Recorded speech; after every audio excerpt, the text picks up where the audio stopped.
Hello and welcome to Rise of Humanity Personal Development for the Spiritual Warrior. I'm your host, Chris Karamaya, and today I'm joined by my guest, Mike Rosenfeld. And Mike is a highly sought after peak performance coach and motivational speaker who works with people who are in positions of high influence, professional and Olympic athletes, as well as CEOs of companies who earn over $180 million a year. Through his company, True Performance Coaching, Mike is training coaches in the top or think on purpose method and hiring them to work with the athletes and executives that he works with. Mike is also founder of the charity Youth Expressions, which is aimed at inspiring at-risk youths towards better lives. Mike, it's great to have you on the show. Thank you for being here. Hey, Chris. Great to be on your show. How is everything, man? Really good with me. Thank you. Thank you for doing this interview. I really appreciate it. Oh, it's my pleasure. I'm happy to do it. Awesome. So I just wanted to start off by asking you, I was looking at your coaching website before the interview and I saw that you've got a picture of you training in a training session with Novak Djokovic. So I was just wondering if you could tell us the story of behind that and how that came about. Yeah, sure. Well, for 12 years, I ran my charity in Miami, Florida, which was a program for at-risk youth, kids who were incarcerated. And after 12 years of doing it, I checked in with myself and I asked myself, what's the next step of life going to look like? Who do I really want to work with? I realized at that point, after not having much confidence at all, that I was quite good at what I do. So I said, I really want to work with people who are in positions of influence. Because I believe that when people who are in positions of influence are really connected to their core power, when they're connected to their truth, their internal strength, their passion, and their purpose, not only are their lives better, not only is their performance better, but their impact on the world is greater. So for me, that lent itself to working with professional athletes and really high-level executives. So I'd been working in the tennis and boxing world for probably about 2.5, 3 years at that time, working with a couple tennis players who were top 70. And Guillermo Cañas being one of them, who was top 3, who beat Roger Federer twice, actually. And in working with one of the players, we were called to the Miami Open to meet with Novak. And it was just prior to him playing Nadal. And I got to spend time working with him, training him on some mindset techniques, preparation to be in the moment, and to really not be focused on the outcome of the game, but to put all his energy into his breath. So I got to do that, and actually he's one of the greatest guys I've ever met, ever worked with. You never would have imagined that he spent so much time meditating and breathing and doing the things that really lead to high levels of performance. That's awesome. Yeah, I mean, what was it like just being around him? I mean, that's something which definitely I strive to do, especially in the future, surrounding myself with high level people. So that's really awesome that you were able to connect with someone on such a high level. Yeah, let's put it this way. You asked what it was like to be around him. So I've been around a lot of boxing champions. And when I worked with Novak, it was 2014. It was just as he was starting to hit his stride. Now, I did not know tennis as well as I knew boxing and football and hockey. But one of my close friends is also a pro tennis player and a diehard Nadal fan. And after working with Novak that day, I went to him and I said, there is zero chance that Nadal beats Djokovic tomorrow. And he looked at me and started laughing. And then I went on to say, and I was talking a little bit of trash here, but then I went on to say, not only is Novak going to beat him tomorrow, Nadal will not beat him the next 5 times they play. And he looked at me and he was like, you're crazy. I said, no, I'm not. Well, maybe a little bit. I said, really, what's going on? It was when I look in this guy's eyes, you can feel something. You can feel a presence that transcends what most athletes have. He's in that space of fire. He ended up winning the next 5 matches against Nadal. Wow. That is amazing. I Pretty can. cool. It's so cool that you sense that as well. But I can remember that amazing street that he went on, and he was just completely transformed. So yeah, the fact that you were able to see that happening is amazing. Awesome. So could you tell us about True Performance Coaching and your coaching business and the philosophy behind starting it? Sure. True performance coaching. Well, the word true is actually an acronym for the real you expressed. So it's the real you expressed coaching. And what we do is we work with professional athletes, Olympic athletes, collegiate athletes, and CEOs of companies who are earning over $180 million a year. And as I said earlier, the idea is to be working with people in positions of influence. Everything that we do is geared towards helping people uncover that next level to who they are. You know, it's easy to look in the mirror and point out everything that's wrong with ourselves. Our mind is trained to do that. But at some point in our lives, we started to cover up a fire that burns within each and every one of us. And we put layers and masks over our true power. So what we do is we help people remove those barriers, remove those masks, and free themselves so that they can experience their highest level of passion, their highest level of purpose, their highest level of personal power. And that ultimately affects their performance in ways that are dramatic. So it's about helping people bring confidence, overcome limiting beliefs and fears and doubts and paradigms that have kept us hidden behind this box and unwilling to be vulnerable and unwilling to take risks to be the most powerful version of ourselves. And then we help them create a vision of success.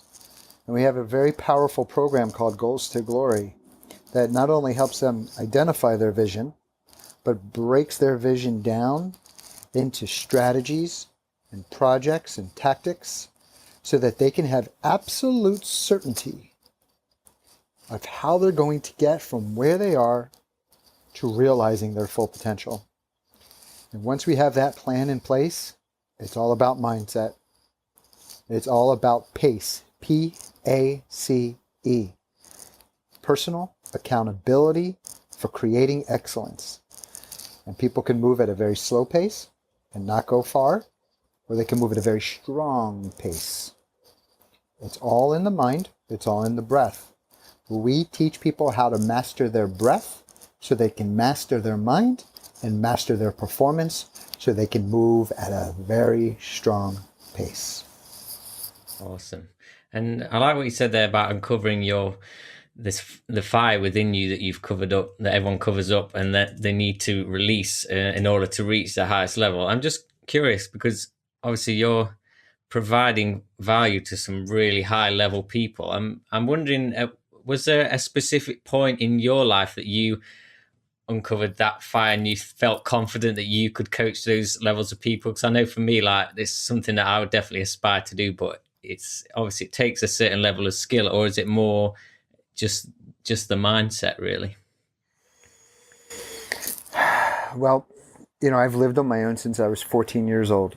I was a gang member. I was incarcerated as a child, put into different programs for juvenile offenders. And I went probably, I would say, the first 29, 30 years of my life thinking that not only was I stupid, I was really stupid. I went through 12 years of cocaine addiction, sleeping on street corners, sharing crack with people with no teeth.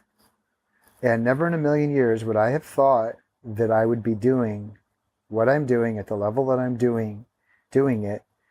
And never in a billion years would I have thought that when I would look in the mirror, I would actually love the man that I see. I found my fire while doing yoga. I found my fire, well, actually it was a breathing component. So it wasn't just yoga, it was breath work. And I remember sitting there, I was in Joshua Tree, California. And I was doing such intense breath work, and I needed to get away from Miami, which is where I'm from, to save my life. So I got away, I did this yoga training. And while I was doing this breath work, I felt myself almost like traveling, space traveling, time traveling. And I saw myself in Europe helping children. And I saw myself in Africa building community.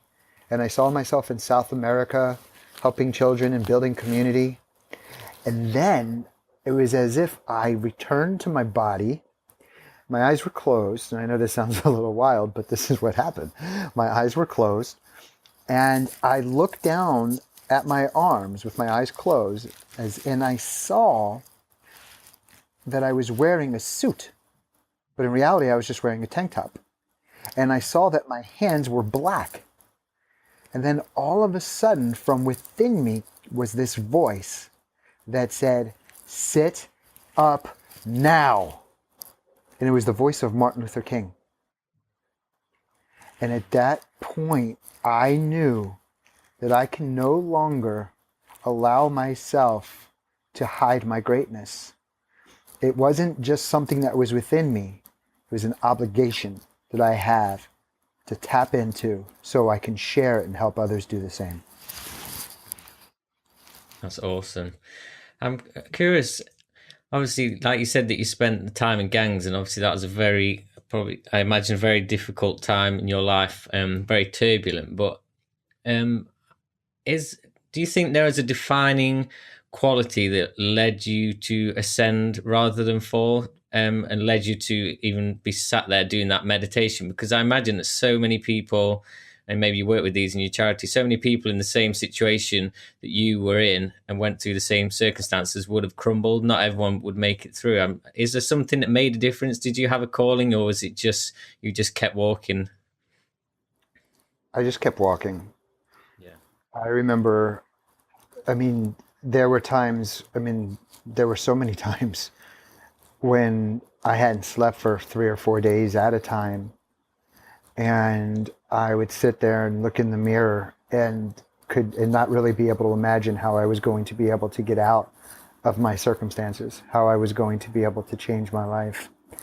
I think that the interesting thing about me, that even during my greatest trials and toughest times, I wasn't selfish to the point where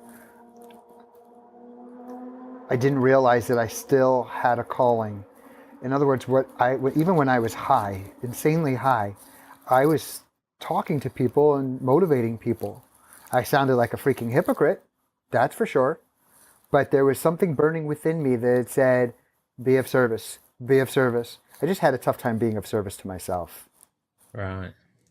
Yeah, that makes sense.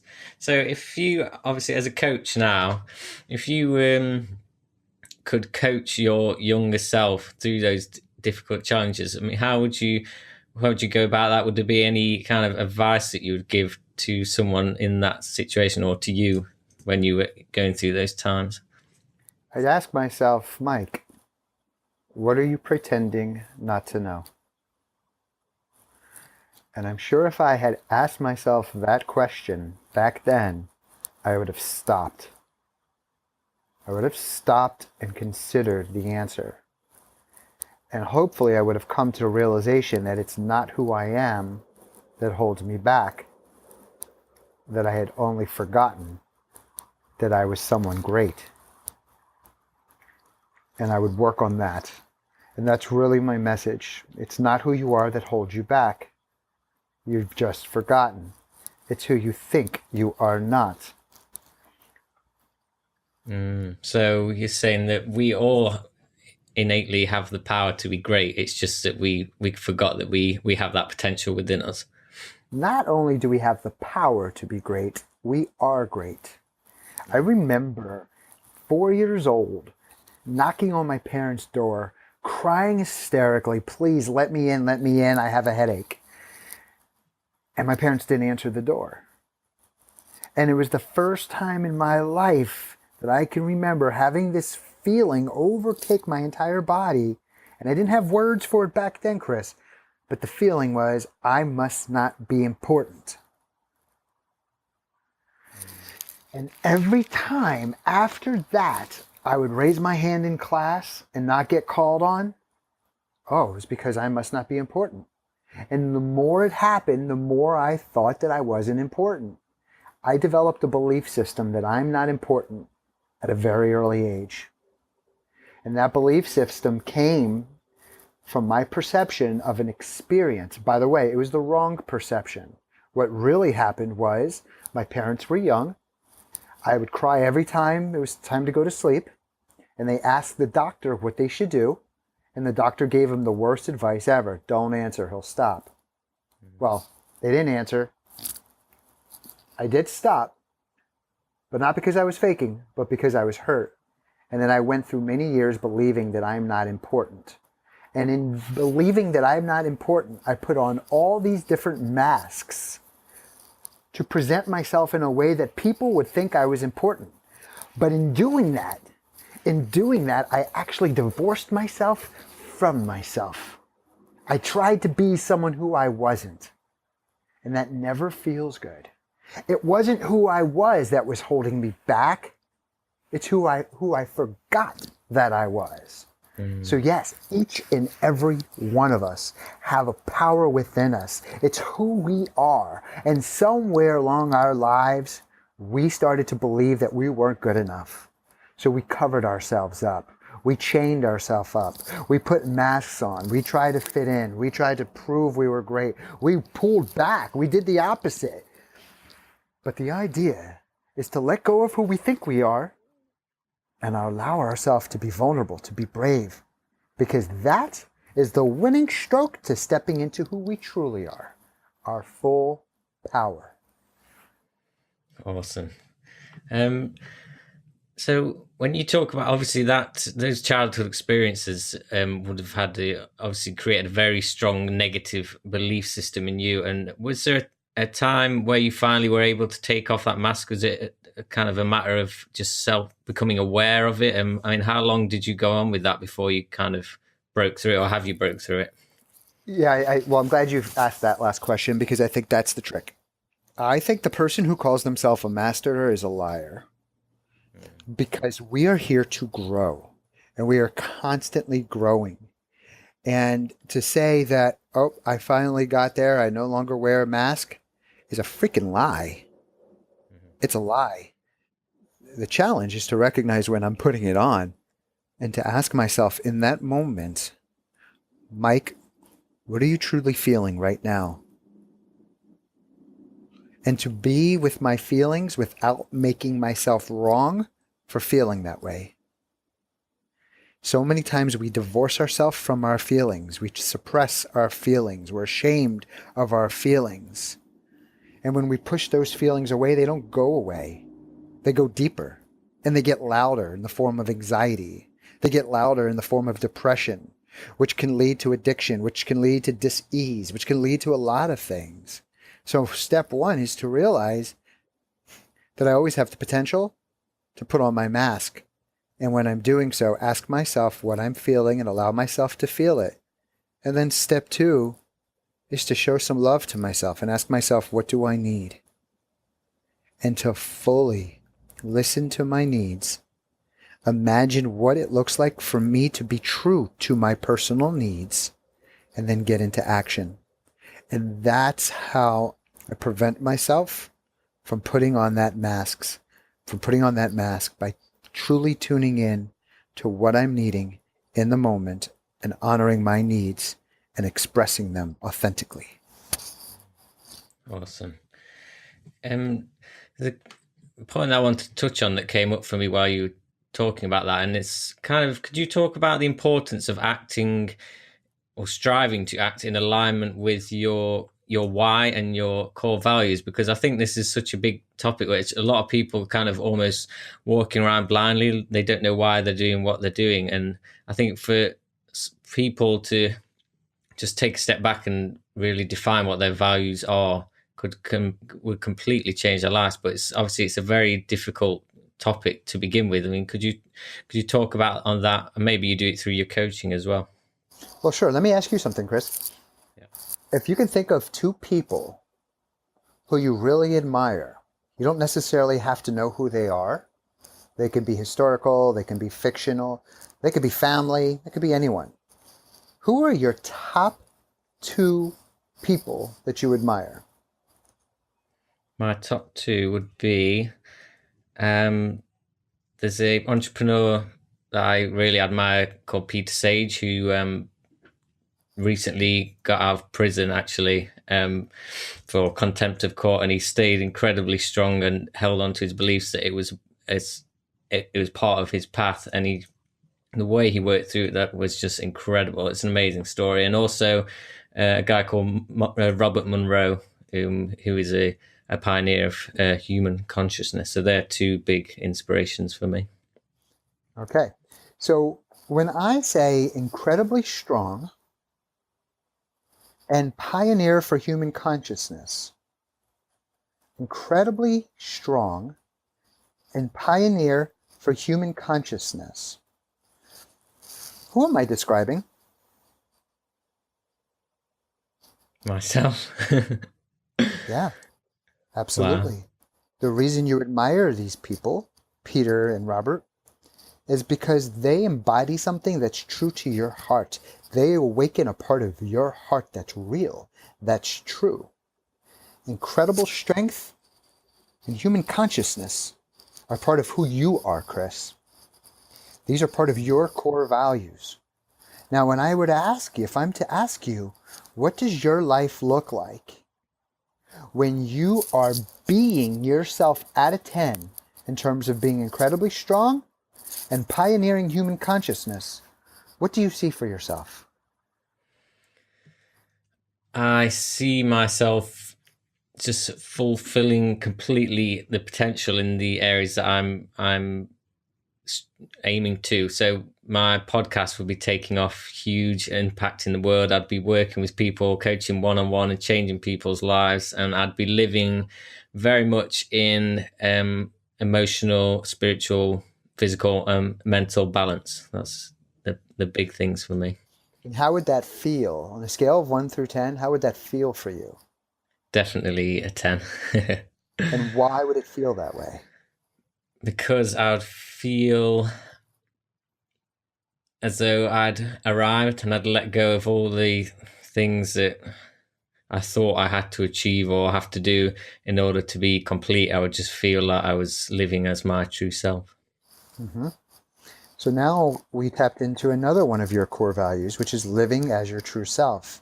So when you ask me the question, the importance of the why, the importance of the values, if you were to not express yourself in a way that's incredibly strong, and if you were not being a pioneer for human consciousness, you would not feel that you're being your true power. So when you looked in the mirror, you would not feel as strong about yourself. You would not feel as good about yourself because you're not being yourself. Mm. Our why, which is our core values, come from our heart, not from our head. Our minds live in the world of duality. Should I this? Should I that? Is it good? Is it bad? Is it right? Is it wrong? And the reality is, the world is one. There is no good without bad. There is no right without wrong. But when we're in that world of duality, we're giving away our power to what we don't want. And that's another whole conversation on law of attraction. But when we are connected to our why, we are connected to our heart. Chris, what's your name? Chris. Why? Because I was given that name. Why? Because that's how society works, I suppose. Why? You see, I can ask that question why forever, right? Yeah. Because the question why is an infinite question that goes on and on beyond logic. When we tap into our why, we're tapping into a spiritual side of us that when we are true to it, it propels us in ways that our mind cannot conceive. It's all about listening to our heart, connecting to our core values, our why, and then imagining that the heart is a movie projector and it shoots out that movie in front of you, and you see what your life is like at a 10, 100% honoring your core values. That becomes your vision. That's your guide. That's your true north. That's your roadmap. And then all you got to do is build your plan. And that's when we realize our full potential, because we're not in the world of should I this and should I that, fearful this, worried that, doubtful this, scared that. We're in the world of certainty. This is why I am here. I am here to be an incredibly strong, grounded man, a pioneer for human consciousness by being my true self. Bam! Wow. I'm just breathing in what you said. That's such an awesome exercise. And I hope that the listeners will maybe choose to implement that in their own lives. Because, yeah, I just feel like I'm completely vibrating on a different level at the moment after hearing that. It's very powerful. So I really appreciate that. Well, in this space that you're in, I'd like to challenge you to get Peter Sage on your show, on your podcast. Mm-hmm. If he is Definitely. someone that you admire, he's here for you to tap into. Yeah. He's waiting for you just as you're waiting for him, brother. Yes. Awesome. Thank you for that. So, I mean, we touched on it slightly in that last conversation, but I'm beginning to see more and more coaches incorporating spirituality and energy into their practice. And I know it's something I've heard you talk on a little bit. Is it something that you incorporate with your clients, and what do you feel that the power is of implementing that into your practice, if so? Yeah, I do. Depending on who I'm working with, I may use different language, so it resonates with them. But speaking spiritually, I believe that everything is connected. Everything is one. And it's the mind that creates this idea of separation. So if everything is connected, we'll call it the law of one, that means I'm connected to my failure as much as I'm connected to my success. The ears are for wisdom. The eyes are for truth. Creator sits at the tip of our tongue. And every time our tongue touches the roof of our mouth, there is an intercourse that takes place that gives birth to our reality through the vibration of our words. Where are those words coming from? Words are limited. They come from thoughts. Thoughts are limited. We want to make sure that our words are coming from our heart, which goes beyond limitation. That's that same point we were just talking about, the why. It's infinite. We can't explain why. So as it pertains to spirituality, my belief is that when we tune in to our true self, we are tuned in to our full potential, and that is unlimited.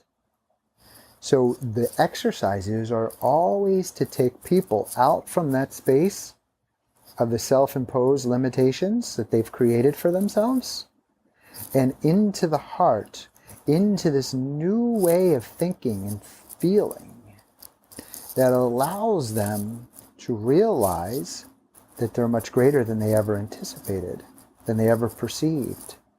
So that's what coaching is about in large part. It's about recognizing that we have all covered up our greatness with layers and layers and layers. And what we're here to do is remove those layers one at a time.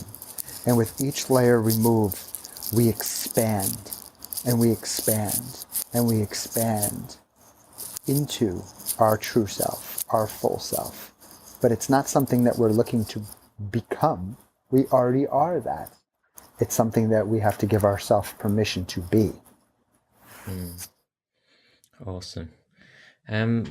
What do you feel, as a coach, what do you feel are some of the critical qualities that a coach should have, and if there's anyone out there who are for qualities for them to look out for when they are choosing a coach. Important qualities for a coach to have. It's got to go beyond wanting to make a lot of money. Of course, people can make a lot of money being a coach. I'm actually offering a coaches training program in October, where I'm selecting, we already have a lot of applicants, but I'm selecting a small group of coaches to go through the entire training program that I teach, all of my modules, that not only help them with the things that we've discussed, but will help them help their clients tap into their greatness. And we also teaches the coaches how to create a business, how to market themselves, how to enroll clients, how to form a coaching session, how to get referrals, so forth and so on. And ultimately, I'll be hiring a lot of these coaches. But I'm only selecting coaches that fit a specific criteria, which goes back to your question. It has to go beyond just wanting to make money. Money will come. It has to be who they are.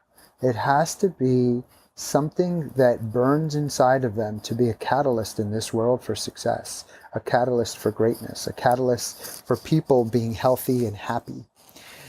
That's integral, because if I did not have that fire within me to help people, to coach people, there would have been, I can think of 1,000 times I would have stopped by now. I mean, I see over 70 people a week. And there are times when, you know what, man, you just are tired. You don't want to do it. But there's something that's within you. There's that fire starter. There's that why I'm doing this in the first place,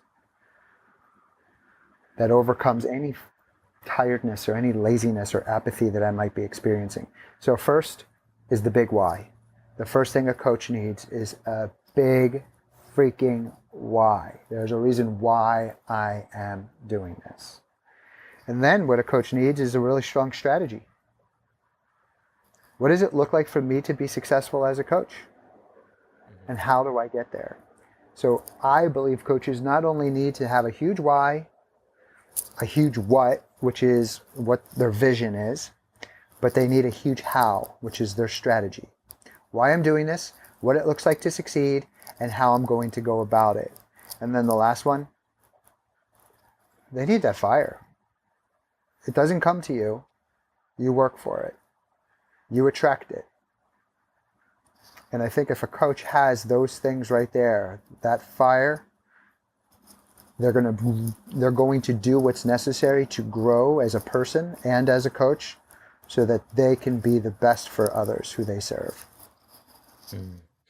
And you talked there about obviously the very specific criteria that you look for in the coaches that you'll be training. I'm wondering, do you find that you naturally are attracting very high level clients to your coaching business? And do you work with any people who are kind of very much stuck in that victim mentality? Do you work with those kinds of people? Well, I have my own coaching firm, and I do zero marketing. It's 100% referral. And I spend around, 80% of my time working, if we want to call it that, is with my own company. 20% is where I'm contracted to go into other programs and coach. So I work with Knowledge for Men as a contracted coach. And I go in and coach some of the amazing men that come through that program. And that program is phenomenal. If you haven't heard of Knowledge for Men, check it out. Andrew Farabee, brilliant work. But there's different levels of people who I coach. Like the people who come into my coaching company, 0% of them are playing victim. That's not their issue. They're looking for more balance. They're looking for greater performance. I don't have to convince them of anything. And that's not my role of a coach, to motivate or convince. We do play that role at times, but really the motivation has got to be intrinsic. It's got to come from the client. And then with other companies, when I get contracted to do some work, the dynamics are a little bit different.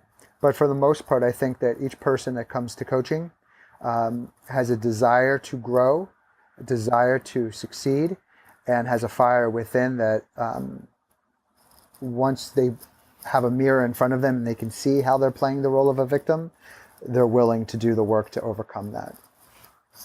Yes. Yeah, I totally agree on that one. Awesome. I want to talk about a bit on breath work now, because I know you're a very strong proponent of the importance and the power of breath work. And I think it's a lot of the time it's another area that's often overlooked. And could you talk to us about why breathing effectively is so powerful, and kind of the benefits that we can expect to have from that if we start implementing it into our lives? Yeah. Breathing accounts for 70% of our metabolic waste. So think of what that means. 70% of the toxins that we're clearing from our body are being cleared through our breath.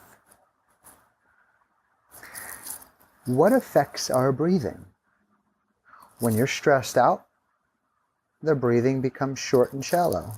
In fact, most people hold their breath. When someone is angry, it affects their breathing. When someone is sad, it affects their breathing. When someone is nervous, it affects their breathing. Our psychological and our emotional states affect the way we breathe. And if breathing is responsible for 70% of our metabolic waste, how does it affect us when we're stressed? We're holding on to the bad stuff. We're holding on to the toxins. So just as our psychological and our emotional state affects our breathing affects our psychological and our emotional state. The mind lives in the past, oftentimes with resentment, blame, and shame. The mind also lives in the future, oftentimes with angst and worry. When my mind is in the past, I'm giving my energy to something I have no control over. It feels depleting. The only time I look back is to learn. Mm-hmm. And I grab that lesson and I move forward.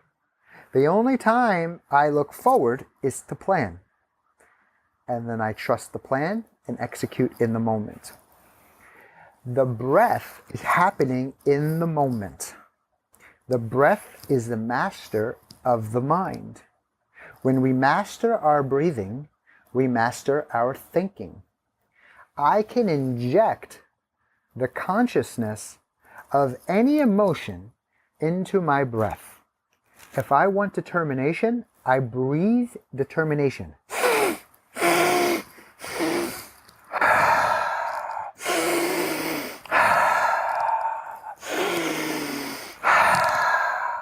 If I want calm and peace, I breathe calm and peace.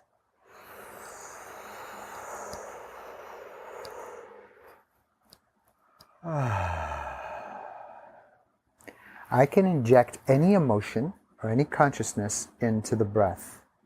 That's important to know. The past is limited, the future is limited, but the now is infinite. It is infinitely now. Now it's now. Now it's now.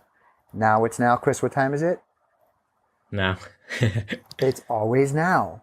And when an athlete is in the zone, Djokovic, when he's in the zone, or he's in flow state, he's not focused on the last play. He's let that go. He's not worried about the outcome of the match because he can't control that. He can only control what he's doing in the now. The breath is the gateway to the now that allows people to tap into their potential so that creativity, which is happening in the now, can flow to them and their open vessel so it flows through them, and that's when we're able to achieve heightened levels of performance.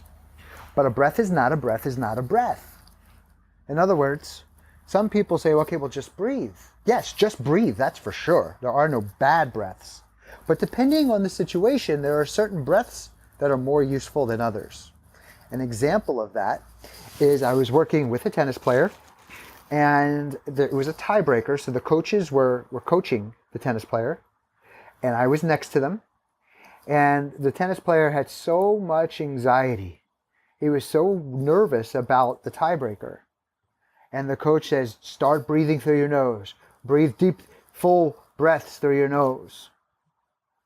And I didn't want to say anything at that time because I didn't want to be a contrarian in that moment. That wouldn't have been helpful, but that was the worst advice he could have given. He was actually activating more anxiety by doing that type of breath. So the great thing with breath work, there are thousands of breathing sequences that we can learn to master. I believe I work with the best breathwork coach therapist in the world by freaking far. In fact, my coach is Tony Robbins, and his name is Dan Brule. And I'm honored to be one of his students. I'm honored to do workshops with him and travel the world with him. And I am trained in so many different modalities as a life coach, as a NAM therapist, as an access consciousness therapist. I mean, I'm trained in tons of things, but nothing have I found to be as effective and yet as simple as breathwork therapy. It's everything. Wow. Yeah, I'm actually on, I think, the second or third chapter of Dan Brule's book, Just Breathe, and I can definitely recommend it. I'm looking forward to getting through that, and it's definitely something which I'm implementing in my life because I've noticed that I hold my breath a lot, and so I'm working on releasing that and just reminding myself through the day just to breathe, and I'm definitely noticing a big impact. I mean, do you recommend that people set up a breathing practice, or is it just something that they should sort of awareness that they should carry with them through the day? Or it starts with the awareness. The way we breathe is the way we live. If you breathe short and shallow in rapid breaths, your life will be short and shallow. If you breathe full, deep breaths, your life will be full with depth. You can breathe like you're making love, and your life will be an orgasm. I say that, it might sound silly, but give yourself permission to enjoy your breath slowly, tasting it, allowing it to fill your body, and see what it does. You will experience a heightened sense of awareness. And that's where we get to be. Awesome. There's a couple of questions I like to ask my guests in every interview, and we might have just covered the first question there, but for the spiritual warrior looking to upgrade their personal performance, what would be your number one tip today for them to implement into their lives? Set your alarm clock several times throughout the day, randomly. And when it goes off, just sit there and breathe and notice where your thoughts are. Notice the quality of thoughts you're having. Are your thoughts in the past? Are your thoughts in the future? Are your thoughts high-quality thoughts of certainty? Or are they low-quality thoughts of worry? And don't judge your thoughts. Not at all. Do not judge it. Just have an awareness. Because it's that awareness that allows you to understand the way your mind is working. And with that awareness, you'll realize that a lot of the thinking that you're doing is just old pattern thinking. It's not truth. It's just the old way of thinking. And through that awareness, you can ask yourself, do I want to continue to think this way? If so, where will that lead me? If not, where do I want to go?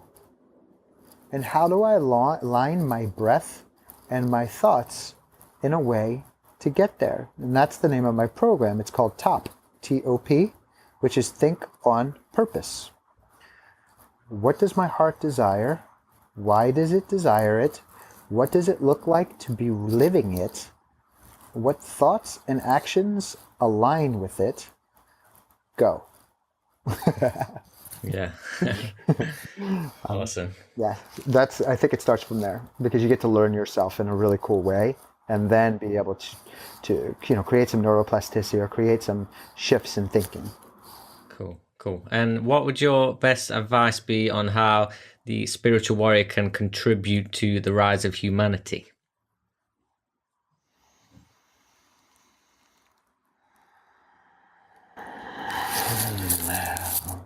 Yeah, I'm glad you asked that. When I look in the mirror, it's very, like I said earlier, it's very easy for me to point out what's wrong with myself, to see myself for who I was. But I must train myself to hold myself up and not see myself for who I was, but to see myself for who I am and who I am becoming. And to be gentle with myself, not judgmental with myself, to motivate myself, to build myself up, and not to beat myself down. For spiritual warriors, not only is it important for you to do that for yourselves, but when you look at others, if you see what's wrong in them, if you've trained yourself to notice the things that are wrong in people, you will be putting energy into growing that negativity, if that's what you call it. Don't see people or even society for who they were. See them for their potential of who they can be. And speak to that. Quick example of that was a couple weeks ago. I work with a lot of pro fighters, very high-level pro fighters, and I was in Miami, and one of the coaches was telling the fighter, stop dropping your jab. Stop dropping your jab. So when you throw the jab out, his hand was falling short. It wasn't bringing it back to his face. So he wasn't protecting himself. And the coach kept saying, stop dropping your jab. Stop dropping your jab. And the fighter kept dropping his jab.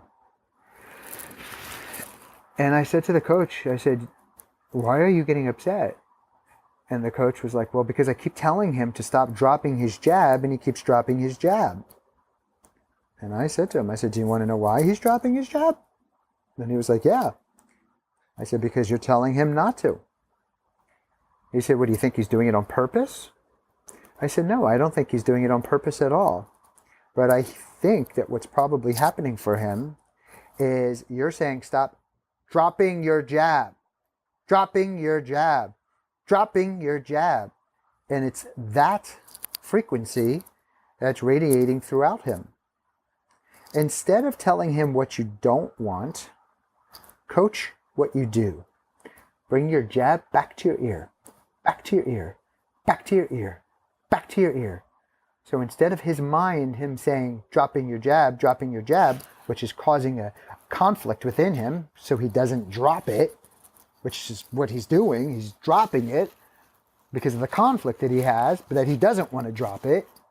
What you want to do is tell him what you want. Coach what you do want. Spiritual warriors, don't highlight what's wrong. Because guess what? You'll keep finding what's wrong. You'll look for what's wrong, and you'll find it. Focus on what you do want, why you want it, and be that light unto the world through how you conduct yourself, and then how you teach and coach others to then step into their power by focusing on what it is that they want. Awesome. That's just the perfect advice, and just completely embodies the message that I'm trying to get across. So thank you very much for that. Mike, where can we find out more about you and your work? Please, my website is Coach Mike Rosenfeld. Coach Mike Rosenfeld, Rosenfeld, FELD, or you can look at ilovecoachmike.com. And my social media is also Coach Mike Rosenfeld. Please come to my Facebook page. I am starting to promote the coaches training. So if there's any people out there who are looking to become coaches and you really have that strong why and you want to learn pretty much what each coach already knows, but also learn the breathwork therapy and also learn the top method for high performers and then how to grow your business, please come to Coach Mike Rosenfeld, sign up, and I will be doing interviews. And it doesn't matter how long you've been coaching, if you've been coaching at all, if you have that fire and you really want to be a spiritual warrior, you really want to step into your power and help people do the same, I'd love to meet you. I'd love to see if you qualify for the coaching program. And if so, I'd love to dance with you down that next pathway. Awesome. Well, it's been absolutely amazing to have you on the show today, Mike. I really, really appreciate you coming on and sharing your story and all this amazing knowledge and wisdom that you have with the listeners. So thank you so much for coming on. Chris, it's an absolute pleasure to be here with you, man. And I'm happy that you're doing this. I think that it's an amazing mission that you have undertaken. And if there's anything that I can do to support you and your mission, count on me. And when's Peter coming on your show? Next week. Oh, for real? Have you already lined it up? I've emailed him, but I'm just in the stages of confirming it though. But you've definitely inspired me to make sure that's 100% locked in. Awesome. I have a poem I'd like to share with your audience. It's about 3 minutes. Do we have time? Yeah. Go for it. Okay. Take a deep breath in and let go. And think of a challenge that you're going through. The fear, the doubt, the uncertainty. And really connect to what it's like to be you. I ask you to now consider that what you're going through is not happening to you. It's happening through you and for you. That means there is no coincidence. It's not a random incident. It truly does matter what you're going through. But you can either own your experience or be a victim and let your experience own you. People talk about possibilities. They say anything is possible, as if possibilities are infinite, all place in all space in all time. And if that's true, then where are possibilities not? Only in your mind. It's all about perspective. So whatever you're going through, fully embrace and engage your process, because without a doubt, you have a hand in how this whole thing turns out. In life, there's the challenge, there's your response, and there's the outcome. And you can't control the challenge. It's not certain. Life determines what's behind those curtains. But your response, your response is up to you. You must learn to love the challenge and not say why me or poor me or how come. Stand tall, breathe deep, focus forward, because your response will determine the outcome. So embrace your past and everything that you've been through, because everything that you've been through has led you to the person who is you. But just know one thing. Who you become next is who you choose. And most people are afraid of this. Don't be afraid of your greatness. Sometimes you'll hear things and people say things like, it is what it is. And then they throw up their arms and they quit. Bullshit. It's not what it is. It's what you make it out to be. What are you choosing to see? Stop blaming you or being ashamed of you. You were chosen to go through everything that you've been through, to see what you've needed to see, in order to become the person who you are meant to be. So why not you? Why not you? And why are you sometimes making justifications for failing, or failing not to try, or try again? You are chosen to win. There is no lose. It's win or learn and get back up and fight again. And happiness, success, love, that's what we all seek. But these things can only come from having internal peace and living with passion and purpose. And you can have it all as long as you think on purpose and live above the challenge. And that means speaking up when it's easiest to be silent, but being quiet and trying to make sense of all that noise inside us. Those overwhelming thoughts that try to convince us. They say we can never be as successful as the people in front of us or the ones we see on social media, and we just wish we could beat this addiction to pain and suffering long enough to realize the things we're doing about it aren't healing that pain that we keep bottled up inside of us. How many of us have tried to find forgiveness at the bottom of a bottle? I have.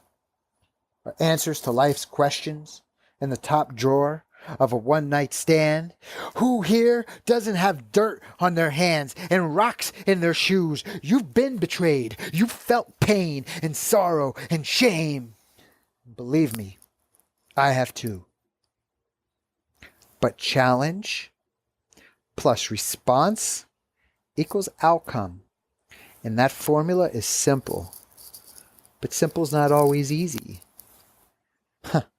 You're here to design great things. You're an artist. But the hardest part of being an artist is deciding what to do with the blank canvas. And the ability to create is innate to each of us, and you were born with the capacity to paint a masterpiece. But you are the master of your piece. Don't give away your power. Don't give away your peace. Not to the past, not to the future, not to people, not to situations, and not to occurrences. And in each incident, claim ownership of your thoughts and your actions. Think on purpose. T-O-P, think on purpose. And pride, get out of your own way. Don't let being right prevent you from being effective. Adapt and let go of all the guilt and the blame and the shame. And man, stop being defensive. It's now. And now it's now. And now it's now. And now it's now. It's infinitely now. So be here. Be present. And be curious. Be the master of your choices. Think on purpose. And hope. Hope is great. But it's not a great strategy. Don't just hope for your dreams to come true. Be true to your dreams. Don't leave your success to chance. Make it a consistent choice. Because as long as you're willing and there's breath in your lungs, anything is possible. You just got to build your response. So breathe deep. And whatever's blocking your flow, let go.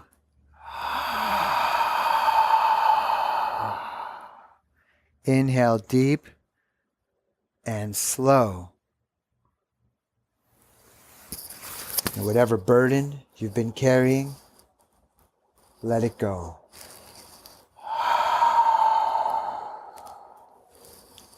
Breathe deep. Gather your fears, your doubts, your judgments, your pain, and your shame, and hold it. Release. And just remember, it's not who you are that holds you back. You just forgot. It's who you are thinking you are not. Let go of who you think you are. Discover who you truly are and are meant to be. Stop worrying. Stop judging. Stand tall, focus forward, smile, and breathe.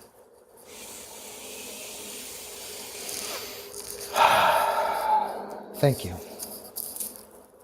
Wow. Thank you so much for sharing that. Such power in there. Got nothing but gratitude for that. So thank you, Mike. Oh, my honor, Chris.